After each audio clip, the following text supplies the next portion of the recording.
BJP BRS రెండు ఒకటేనన్నారు ప్రభుత్వ whip Beerla ఐరయ్య. బీసీలను అనగదొక్కాలని కేసీఆర్ ప్లాన్ చేశారని ఆరోపించారు. లోకల్ బాడీ ఎన్నికల్లో లబ్ధి పొందేలా స్కెచ్ వేశారన్నారు. బీఆర్ఎస్ ను బతికించేందుకు బీజేపీ విశ్వ ప్రయత్నాలు చేస్తోందని విమర్శించారు. బీజేపీలో బీసీలకు అన్యాయం జరుగుతోందన్నారు. రామచంద్రరావుకు అధ్యక్ష పదవి ఇవ్వడంలో కేసీఆర్ పాత్ర కీలకమన్నారు.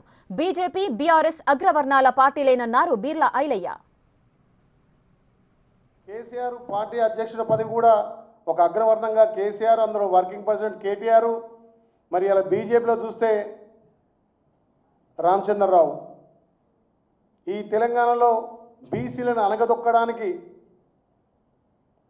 ఎత్తుగడలో ఇలా రామచంద్రరావు ఎన్నిక కానొస్తుంది. కాబట్టి పూర్తిగా బీజేపీ తెలంగాణ రాష్ట్రంలో కేసీఆర్ ఆలోచనలతోటే, కేసీఆర్ డైరెక్షన్లతోటే నడుస్తుంది అనడానికి నిదర్శనం ఇలా బీజేపీ రాష్ట్ర అధ్యక్షుడి రామచంద్రరావు ఎన్నిక జరిగిందని చెప్పి మేము కాంగ్రెస్ పార్టీ నుంచి తెలియజేస్తున్నాం.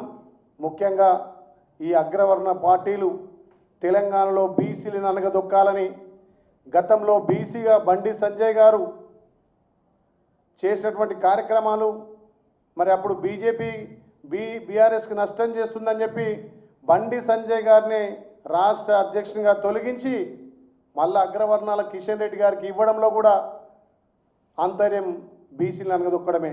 పార్లమెంట్లో సపోర్ట్ చేసినావు కాబట్టి, పార్లమెంట్లో నీ పార్టీ చచ్చిపోయింది కాబట్టి రేపు స్థానిక సంస్థలు బతికించుకోవడానికి, ఇలా బీజేపీ సహకారం తీసుకోవడానికి నువ్వు ఆడినటువంటి డ్రామాలో భాగమే ఈ రామచంద్రరావు బీజేపీ రాష్ట్ర అధ్యక్షునిగా నియమించడంలో ఈ కేసీఆర్ పాత్ర గణనీయంగా ఉంది.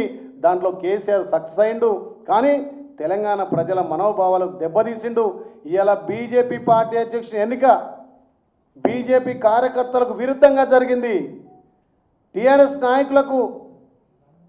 నాయకుల ఆలోచనలకు అనువైనటువంటి వ్యక్తిని ఇలా బీజేపీ రాష్ట్ర అధ్యక్షుని నియామకం బీజేపీ పార్టీ నాయకులకు కార్యకర్తలకు ఆలోచన విరుద్ధంగా ఇలా అధ్యక్ష ఎన్నికైంది. కాబట్టి ఇది తప్పకుండా బీజేపీ బీఆర్ఎస్ ఆడుతున్నటువంటి డ్రామాలో భాగంగా బీజేపీ రాష్ట్ర అధ్యక్షుని ఎన్నిక జరిగింది.